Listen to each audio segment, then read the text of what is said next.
Hello बच्चों। तो आज मेरे हाथ में बिहार बोर्ड की एक किताब है, किसलय। ये क्लास 6 के बच्चों की किताब है और इसका जो पहला चैप्टर है ये एक कविता है जिसका नाम है अरमान। तो अरमान सब समझते हो आप लोग। अरमान का मतलब है आपकी महत्वाकांक्षा, आप क्या बनना चाहते हो, आप अपनी लाइफ में क्या करना चाहते हो, वही होता है अरमान। योर एम्बिशन, है ना।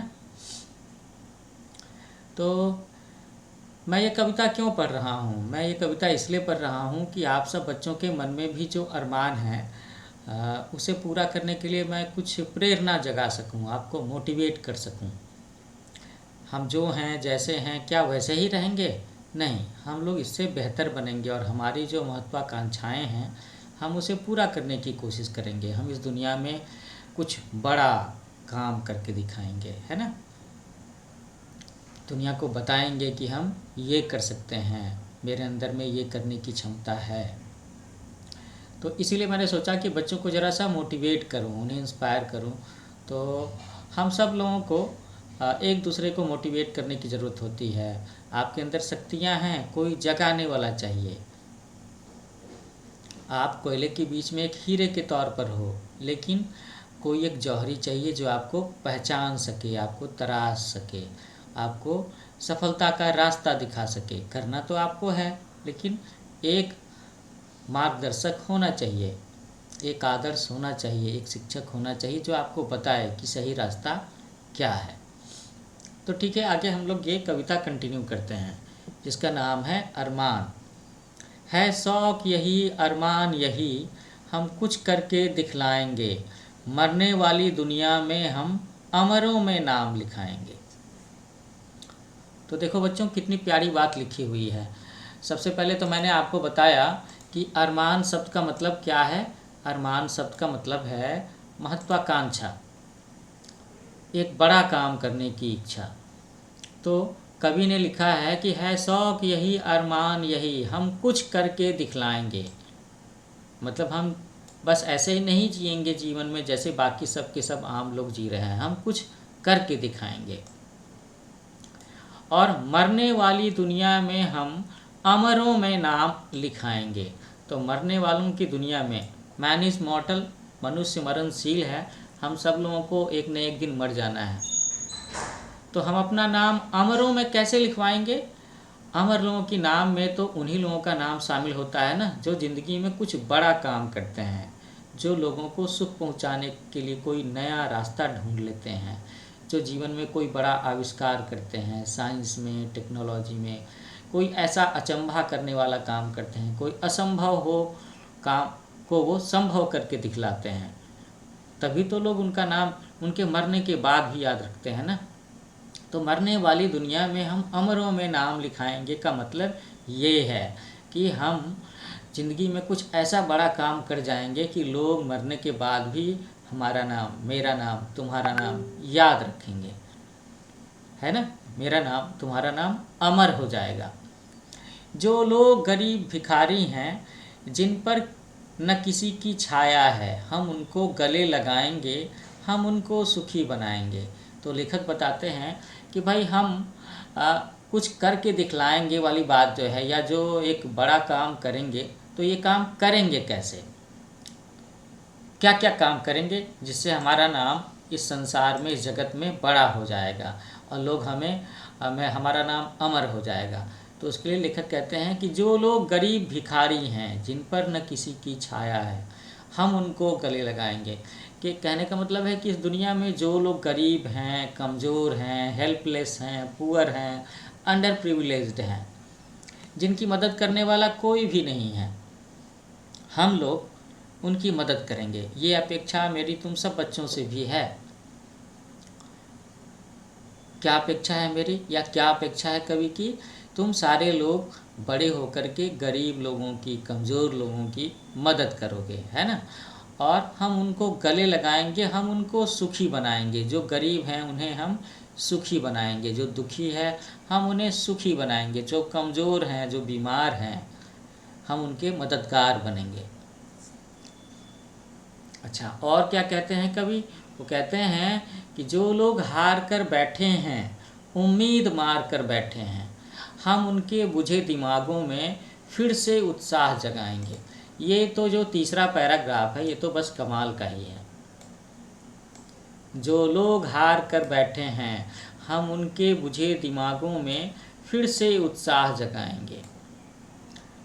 तो ऐसा होता है, लोगों की लाइफ में डाउन टाइम होता है, कई बार वो निराश हो जाते हैं, जब उन्हें जल्दी सफलता नहीं मिलती, जब उन्हें आशा की किरण दिखाई नहीं देती, जब उन्हें लगता कि कोई उनकी मदद करने वाला नहीं है, जब उन्हें अपने सामने में सिर्फ अंधेरा और अंधेरा ही दिख रहा होता है।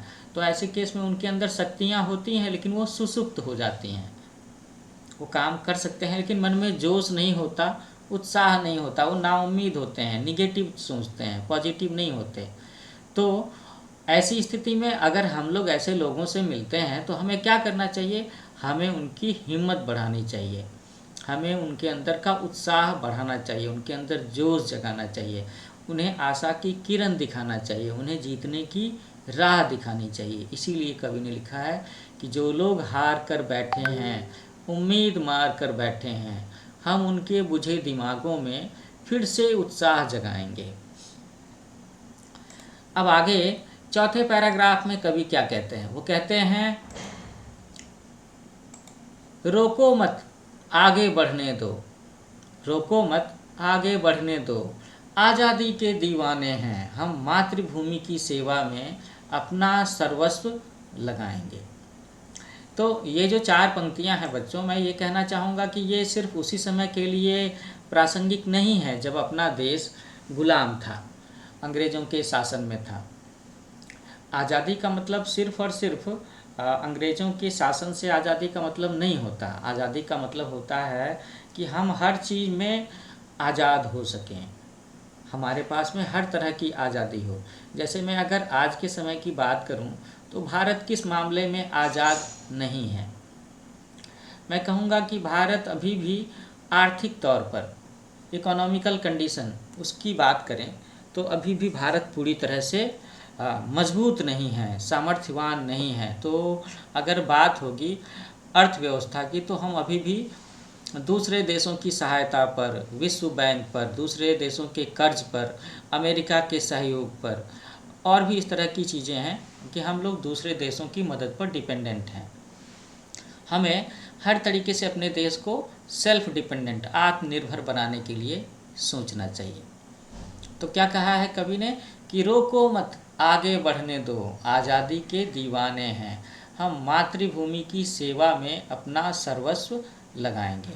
और ये पैराग्राफ उन दिनों के लिए भी काफ़ी प्रासंगिक है जिन दिनों हमारा देश अंग्रेज़ों के शासन में रहा होगा, गुलाम रहा होगा। हो सकता है कवि राम नरेश त्रिपाठी जी ने ये कविता उस दौर में लिखी हो। और अभी भी तो कभी कभी ऐसा होता है ना कि हमें सुनने को आता है 3 महीने 6 महीने के बाद में कि चाइना लद्दाख के आसपास में, अरुणाचल प्रदेश के आसपास में हमारी सीमाओं पर अतिक्रमण कर रहा है, वो उस हिस्से को अपने देश में मिला लेने की कोशिश कर रहा है। अभी भी जम्मू कश्मीर का कुछ इलाका 1962 की लड़ाई में अक्साई चीन के नाम से चीन ने कब्जा कर लिया, उसके पास में है। तो हमें अपने देश को मजबूत बनाना है हर हिसाब से, सैन्य बल में, अर्थव्यवस्था में, बुद्धि विवेक में, है ना।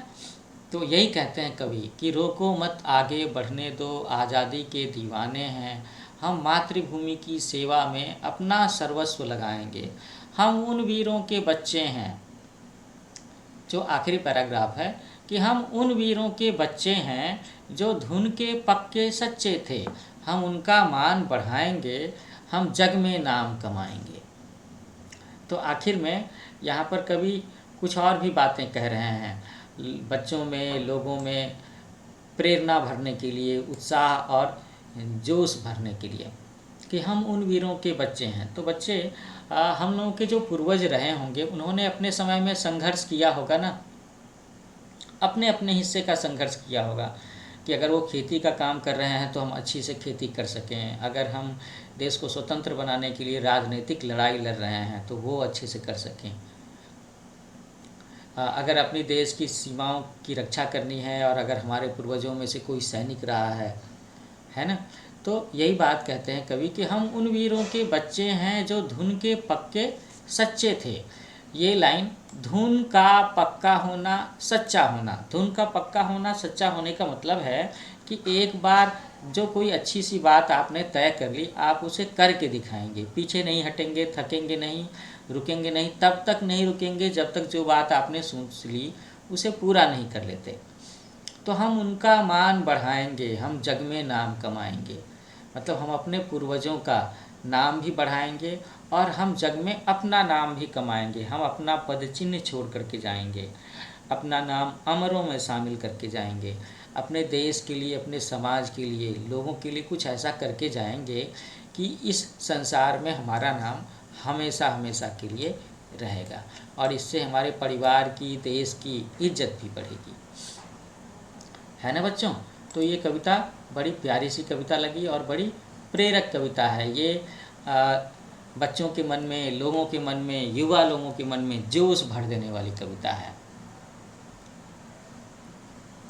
तो आप सब बच्चों को ये कविता कैसी लगी? मुझे उम्मीद है आप सब लोगों को ये कविता बहुत अच्छी लगी होगी और आप चाहो तो इसे याद कर लो, और चाहो तो याद क्या कर लो, इसे याद करना चाहिए। और जब कभी भी आपके सामने में कोई ऐसा व्यक्ति दिखता है, कोई बच्चा दिखता है जिसने अपनी हिम्मत खो दी है, जो निराश है ना, जो हार करके बैठा हुआ है, थका हुआ है, परेशान है, आप उसे ये कविता सस्वर, अच्छे स्वर में सुना करके उसकी हिम्मत बढ़ा सकते हो, उसकी हौसला अफजाई कर सकते हो। अच्छा, यहाँ पे मैं देख रहा हूँ कि शब्दार्थ सेक्शन में कुछ शब्दों के अर्थ हिंदी में फिर से बताए गए हैं, आपको इसे सीखना चाहिए। अरमान, अरमान का मतलब है लालसा, महत्वाकांक्षा। Ambition, AMBITION। एम बोलते हैं ना, AIM, तुम्हारा ज़िंदगी में लक्ष्य क्या है, क्या बनना चाहते हो। सर्वस्व, सब कुछ। धुन, धुन का मतलब है लगन, जुनून भी होता है। अमर, नहीं मरने वाला, इमॉर्टल, अविनाशी। उत्साह, उत्साह शब्द का मतलब है उमंग। तो बच्चों, आगे चल करके मैं फिर कभी थोड़ा सा समय निकालूंगा और इस चैप्टर के जो क्वेश्चन आंसर हैं वो सॉल्व करने में मैं तुम सब लोगों की हेल्प करूंगा। और तुम सब बच्चों को मेरा ये कविता पढ़ाना अगर अच्छा लगा हो तो मैं तुम सब लोगों से कहूँगा कि तुम मेरे चैनल को, मेरे YouTube channel new age coaching, उसे लाइक करो, शेयर करो, सब्सक्राइब करो और बाकी सारे बच्चों को भी बताओ, क्योंकि मैं इसमें बिहार बोर्ड के बच्चों के लिए काफ़ी सारे लेक्चर्स अपलोड मैंने किया भी है और आगे भी करने वाला हूं, जो तुम्हारी पढ़ाई के लिए काफ़ी हेल्पफुल साबित होगा। और तुम्हें और भी अगर कोई चीज़ चाहिए तो तुम कमेंट्स में ज़रूर लिखो, है ना। मैं तुम्हारे लिए वो चीज़ें ऑनलाइन अवेलेबल करने की कोशिश करूँगा, उस टॉपिक पर, उस सब्जेक्ट पर और भी लेक्चर्स डाल करके इस चैनल पर डालूँगा। तो बच्चों, हम लोग जल्दी मिलते हैं फिर से एक नए लेक्चर सेशन में। तब तक के लिए अपना ख्याल रखना और अच्छे से पढ़ाई करना, ठीक है।